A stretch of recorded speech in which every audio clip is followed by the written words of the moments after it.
Hi, this is National Master Dan Heisman, and we're here with another video to help you improve your chess game. In today's video, we're going to talk about one of the most important issues in chess, which is determining if your move is safe.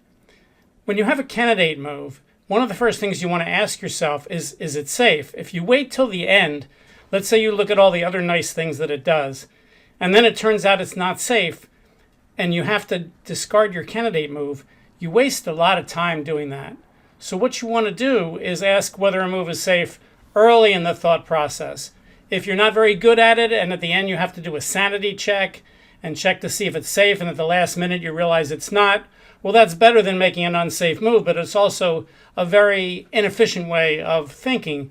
You want to know early in the thought process that something's not safe, and if it's going to cause you to reject the move, then you could spend your time thinking about other candidate moves. All right, so let's give some examples of positions where safety becomes an issue. And I started out with a game here that was played. Well, white was the lower rated player, black was the higher rated player. White played knight d4, d5, cat 4, cat 6. We have a Slav defense. White plays the exchange variation. That's not uncommon when the lower rated players playing higher rated players. They like to make things more simple, figuring it gives them a better chance to draw, and that's usually not true. But I will tell you that a lot of high-rated players don't like it when the low-rated players play the exchange variation of the Slav, because it is kind of dull and a little bit hard for black to win. All right, so white plays knight c3, black plays knight f6, white plays bishop g5. That's a little bit unusual to play it more like, now we could actually get something like a little bit like a Queen's Gambit exchange variation, except that black doesn't have in the exchange variation, black doesn't have the e-pawn. Black's played e6 and captured with the e-pawn. Here he's captured with the c-pawn. Playing bishop g5 like in the Queen's Gambit is a little bit unusual. All right, anyway, so black plays knight bd7. Maybe not the best move, but he's trying to maybe get white a little bit out of his book ideas. That's not always a good idea to do that, though. White plays knight f3. Black says, Mr. Bishop, now that I've guarded the knight with a knight, let me know where you're going to go. He moves the bishop to the king side. Black says, well, that's kind of an idea that maybe I can now bring my dark squared pieces like my queen and my dark squared bishop toward the queen side. So black plays queen to b6, which looks aggressive, but actually white, once he guards the b2 pawn, is really in no danger at all. So white plays a good move. He plays queen to c2. Normally you don't want to put your queen on an open file, but here the knight on d7 blocks the bishop, and the bishop is blocking the rook, and the queen is blocking the b-pawn. So all of a sudden black has trouble on the queen side developing his pieces, and he can't easily put a rook on c8. So black plays e6, getting ready to castle. White does e3 likewise. Black plays bishop d6, again getting ready to castle. White says, let me neutralize that diagonal with bishop g3 since I'm no longer pinning the knight. Black just castles. White plays bishop d3. And now black has to figure out how to finish his development. And white definitely has a little bit more than a normal opening advantage here. I have Stockfish 16 running on the side, which you can't see. And it says if black plays bishop takes g3, that black is ahead by about 2/10 of a pawn. Sorry, white's ahead by about 2/10 of a pawn, which is a normal opening advantage. In the game, black played the second best move, which is to play a6, which is kind of a waiting move here. All right, what should white do? Well, white should finish his development, and he should figure out which side he wants to castle on. Instead, white figures, black's pieces are awkward. I have more space. My knight has this wonderful square up there on e5. I can put my knight up on e5. And white figures, okay, that's got to be safe because I've got it guarded twice with the pawn and with the bishop, and black has it only attacked twice. And not only that, if black blunders and plays knight on d7 takes e5, then white can play d takes e5, forking the bishop on d6 and the knight on f6 as a bonus. So here white plays knight e5. Okay, so what do you think about that move? I've given this position to a bunch of my students, and I asked them about knight e5. And usually if my students are rated in the mid-thousands, they usually say something to me like, it looks okay, maybe it's not the move I would have played, but, it's an okay, good move. Well, but black didn't think it that way. Black said, let me look at all the capturing sequences and see if there's anything good here. So we're getting to the heart of the video. In order to determine if a move is safe, you can't just count the number of attackers and defenders. That's just a starting point. I call that the safety table. And the safety table does say that knight e5 is safe. If you haven't seen my earlier video, the safety table, you can Google that. You can do a search on my channel, Dan Heisman Chess, for the safety table. But in any case, the safety table says that knight e5 is safe. But the only way you can really figure out if a move is safe is if your opponent has no forcing sequence that wins material or checkmates. That's the only real way to do it, and that takes analysis. A lot of times the superficial safety table might be enough to tell you if a move is safe, but it's really never the be-all and end-all of safety. So here, black calculated, yes, I can't play knight takes e5 after. Well, let's show you knight e5 then. All right, so here's knight e5. And I'm going to tell you what black calculated, and then I'll show you on the board. So black calculated, yes, I can't play knight takes e5, d takes e5, I lose a piece. But suppose I play bishop takes e5. Then he has to take back with the bishop or the pawn. Let's say he takes with the bishop. So bishop takes e5, bishop takes e5. See if you can visualize this. Then black can play knight takes e5, and after d takes e5, he can take that knight that's attacked on f6 and move it to a square where it attacks the e-pawn. He could play knight to g4 or knight to d7. Now, how would white save the e-pawn? The only piece it can't move, and the only piece on the board that can guard it is the f-pawn. But if white moves f2 to f4 in those positions, then black can take the pawn on e3 and win material. So let's show why white can't take back with the bishop. Bishop takes e5. If you visualize this, I'm just showing you what I just said. Bishop takes e5, knight takes e5, pawn takes e5, and now either knight d7 or knight g4. Let's say knight g4. How does white guard the e-pawn? He can't.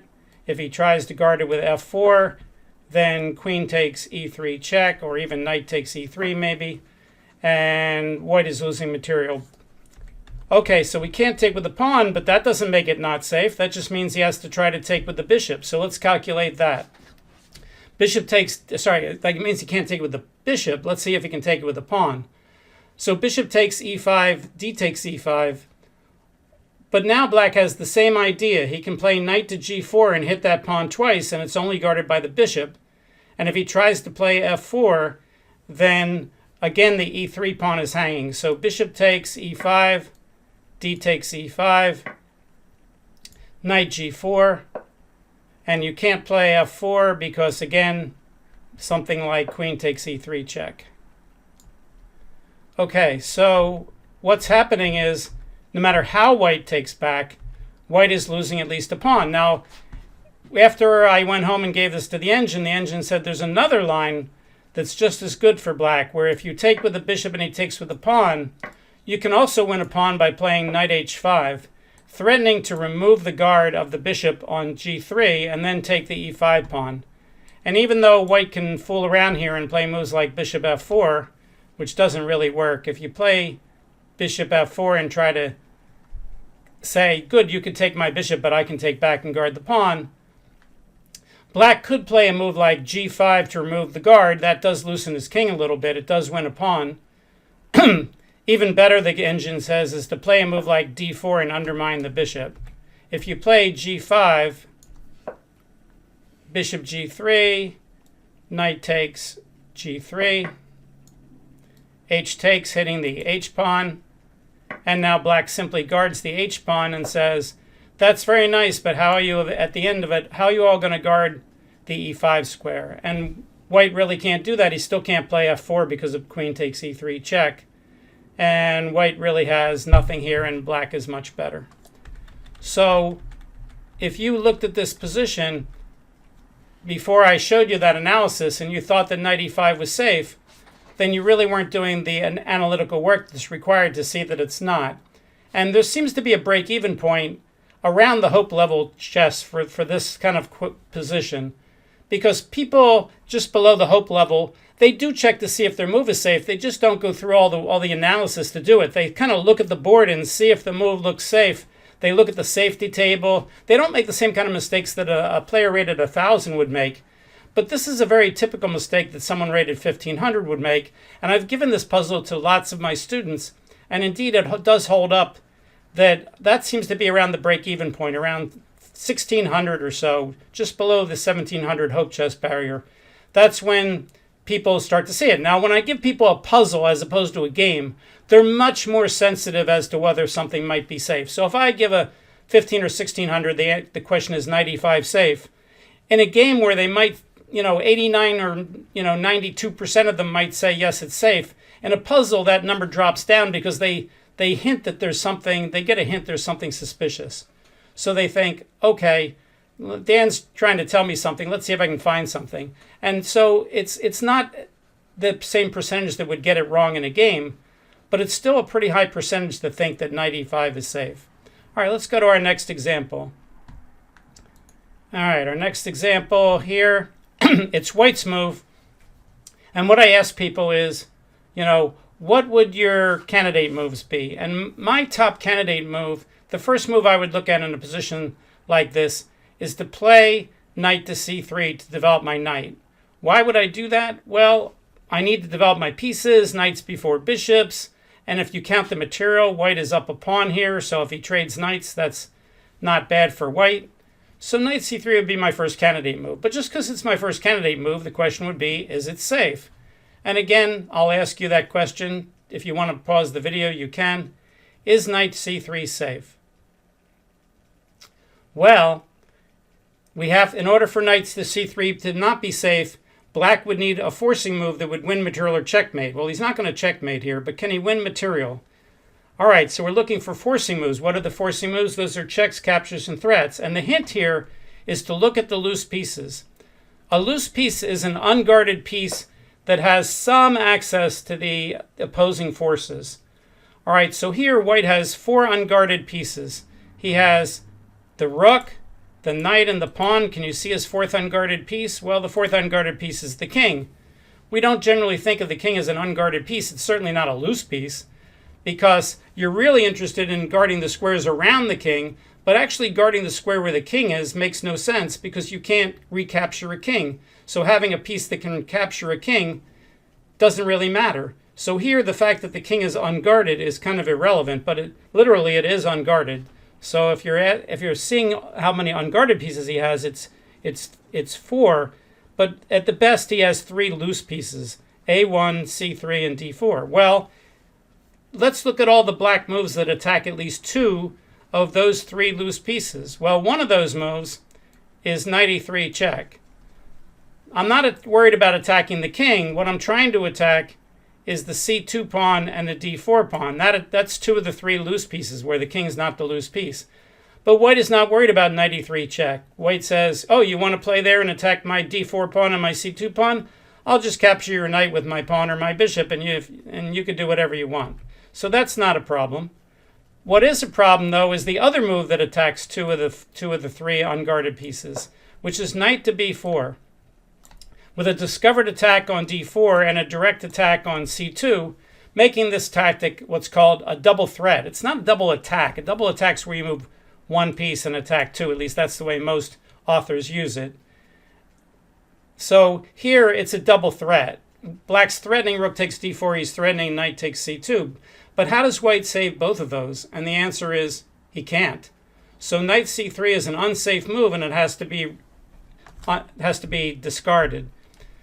Well, if you don't quite see this, again, there's a level where people find this, and you need to find it by analysis. You can't find it by just pattern recognition, because it's not like after knight c3 we've reached a famous position that you study all the time from books, and you know that knight b4 is the move that wins a pawn.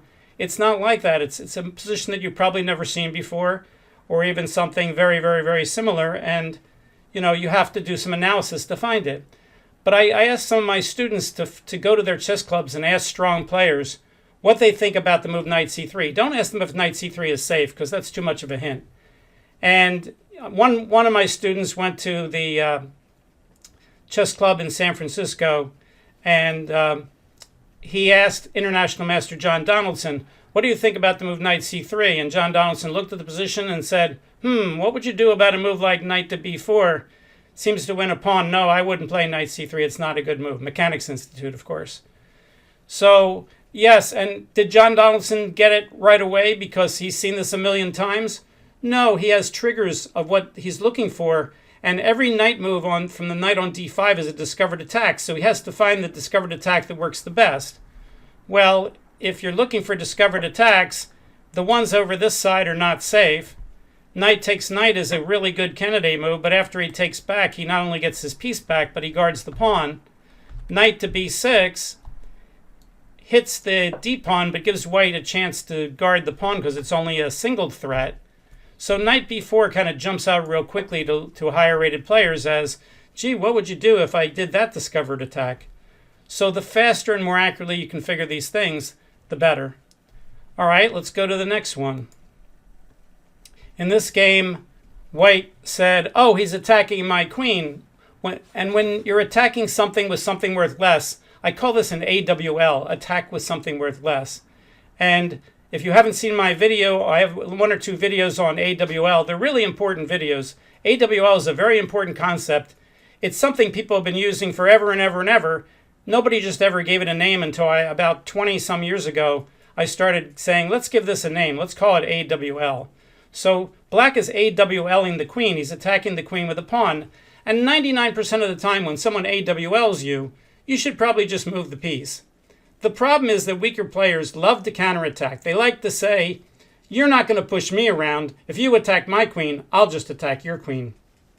So in this position, white wanted to play bishop to h3 to counterattack the queen. And white said, well, that's safe. If he takes my queen, I'll take his queen.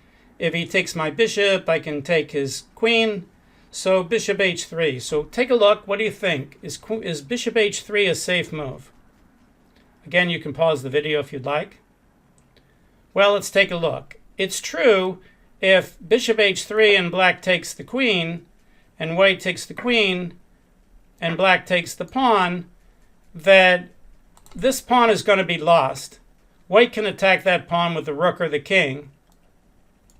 And if black counterattacks the e-pawn, black can just guard it with the bishop. And then eventually he's going to take off that pawn and get his pawn back. That's not the problem. The problem isn't the fact that black can take 2 things and white can only take 1.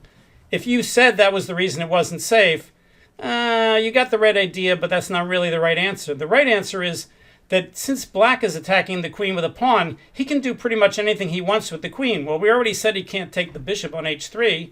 Queen takes h3, check. Queen takes h3 would save the white queen. But what he can take is something else worth more, which is the rook on d1. You just capture the rook on d1, and now if white saves his queen with any move, let's say he plays queen to e1 so he can guard the rook on a1, then black will just trade queens, and now black has won a whole rook. And at the start, white was up a bishop. He should have been playing simple and safe and just moved his queen on e3. Simple and safe is what you always want to do when you're winning. He was up a bishop, but now instead of being up a bishop, he's down a rook for a bishop, which is down the exchange. Black will just trade off and be up the exchange. On the other hand, if white doesn't play queen e1 or queen c1, if he takes the pawn, black will say, well, okay, I'll take another piece and come over here and take the rook, except that my mouse is getting stuck. Okay, and queen takes a1, and all of a sudden white, who was up a bishop when we started the puzzle, is now down a rook and the exchange. So here white should have said, okay, I'm up a whole bishop. Yes, you've got, an extra pawn or 2 for the bishop, but I'll just move the queen and, maybe play queen h3 or queen d3 or something like that. And I'll be up a piece. Instead, he tries to get tricky, and you don't want to be tricky when you're winning. And bishop h3 is not safe. All right, we have one more example here. So this is a game where white said, oh, I have a pretty good kingside attack here. I wonder if I can do something sacrificial and get in on his king. So the question here is it safe to sacrifice rook takes h5? Again, you can pause the video, figure it out. Rook takes h5, is that a safe move? All right, well, superficially, it looks like rook takes h5 might be a really nice sacrifice to lead to a checkmate. For instance, if you play rook takes h5 and black just quickly takes the rook and says, thanks for the rook, then white's going to play rook g3 check, and black could put the queen in the way, which doesn't do anything. He can move the king up, and now white has two mate in ones. He has queen g7 and queen takes h5, checkmate. So you might say, well, then he can't take the rook, so the rook's got to be safe, so therefore rook takes h5 is safe. Well, not so fast, because black has a Zwischenzug, an in-between move here. He doesn't have to take the rook right away. If you found this move, then give yourself an A+. He can play f6 first and say, oh, let me give my king a little breathing room before I take that rook. And now, if you save your rook, I'm going to take your queen with my f-pawn. But if you save your queen, if you play something like queen d4, now I can take the rook because you don't have a mate. Let's play that. Queen d4, for instance. Now pawn takes. And now if rook checks, there's no queen h5 anymore. There's no queen g7. Black can just put his king pretty much anywhere. King f7, king h7, king h8, and black's winning. So it turns out that rook takes h5. Just because black can't take the rook, that doesn't mean that rook takes h5 is safe. In this example, black has to play a different move with a double threat, f6, attacking the rook and the queen, and then black's going to be winning. Now you can get some bonus points here if you realized, oh, but rook takes h5 doesn't work, but how about queen takes h5? Usually you don't sack the queen first, you would sack the rook first and let the queen do some heavy work. But here it's actually the other way around. You could play queen h5, threatening queen h7 check, or sorry, queen h7 mate or queen h8 mate. Black can stop the mate with f6, but his position's completely falling apart. Queen takes g6 check, and white's already won a couple pawns with a good attack. The engine says if black plays queen g7, you play queen h5. And then you say, all right, that's true if he doesn't take the queen, but what if he does take the queen? Well, now we've got rook on e to g3 check. If you put the queen in the way, it doesn't do anything. And if you move the king, then it's mate in one. Rook takes h5 mate. So it turns out that in this position after h5, the move that my student wanted to play, rook takes h5, is not safe if black plays the right defense. But if white plays the more spectacular queen takes h5, then that move is safe. And again, you have to analyze it and make sure it really works. It's not a forced checkmate if black does not take the queen, if black does not play g takes h5. But in the initial position, white was down a pawn, and after queen takes h5, white's going to be, in order for black to stop the mate, black has to lose at least another pawn, plus white has a big attack. For instance, I'll just play out the moves Stockfish plays for both sides. Queen takes g6 check, queen to g7. Here, the engine says, I don't want to trade queens even though I'm up a pawn because I have a big attack and I want to keep the pieces on the board. White plays queen h5, threatening to pin the queen to the king with one of the rooks. And there's basically no defense to that. The king can't move. If the queen moves away, the rook comes over check and it's going to be pretty much mate. So actually, after queen h5, instead of trading queens, white's just winning black's queen. The engine says black's best move, believe it or not, is a6. It gives rook on e to g3. Queen takes g3, only move to stop immediate mate. Rook takes g3 check. Rook to g7. Now white's up a queen for a rook and plus an extra pawn. Here you could trade rooks. The engine says trading rooks is as good as anything, or you could just bring your queen back to the middle with queen e2. In any case, just don't get back rank mated later. If you're white and you're killing him here, one of the things you can do when you get to a position like this is say, oh, why is he not resigning? He's not resigning because he's hoping to checkmate me later. Maybe I'll just play a move like king to g1 so I can never get back rank mated, just to let him know that resistance is hopeless. Okay, or as they like to say on Star Trek, resistance is futile. All right, so today we talked about, is it safe? Is your move safe? And again, let's define it. A move is safe if and only if your opponent has no forcing sequence, that is, usually moves that start with checks, captures, or threats. a forcing sequence that ends up winning material or checkmating. Can you have a move that's not safe that you still might play? Sure, we call those things sacrifices. You could have like a move in the opening where you give up a pawn and get a bunch of tempos. You're losing material, but you're willing to do it because you get compensation. So those are sacrifices. In the opening, we would call that a gambit. So a move could not be safe literally. You might give up a pawn to get something else, but then you're going to still consider it as a candidate move if you want to make a sacrifice, and that's perfectly okay. All right, hopefully you enjoyed the video. If you haven't subscribed, you can. If you're wondering why I didn't make a video recently, we have a new course coming out on Chessable involving counting. National Master Laura Smith and I will have this course on Chessable. So my last few things that I've been recording have been things for my Chessable course and not for my YouTube channel. All right, so again, you can subscribe. The best thing you can do is to tell your friends about the channel. I'm asking everybody to please always do that. If you go to a chess club or you have an email or you have a group that you meet with online, tell them about Dan Heisman Chess on YouTube. Thanks, I appreciate it. Bye.